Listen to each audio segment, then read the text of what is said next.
بسم اللہ الرحمن الرحیم۔ رمضان المبارک جسمانی علائشوں سے پاکیزگی کا درس دیتا ہے۔ روحانی اور اخلاقی فوائد کے علاوہ اسلامی روزہ معدی امراض اور بدن کے گندے فاسد مواد کو نکالنے کا کام کرتا ہے۔ حکیم و ڈاکٹرز روزے کو قیام صحت کے لیے افادیت بخش سمجھتے ہیں۔ روزہ مومن کے لیے شفا ہے۔ اس سلسلے میں غیر مسلم مشاہیر کیا کہتے ہیں، ان کی رائے کو یہاں درج کرتے ہیں۔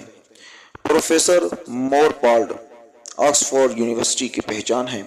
انہوں نے اپنا واقعہ بیان کیا کہ میں نے اسلامی علوم کا مطالعہ کیا اور جب روزے کے باب پر پہنچا تو میں چونک پڑا کہ اسلام نے اپنے ماننے والوں کو اتنا عظیم فارمولہ دیا ہے۔ اگر اسلام اپنے ماننے والوں کو اور کچھ نہیں دیتا، صرف یہی روزے رکھنے کا فارمولہ دیتا، تو پھر بھی اس سے بڑھ کر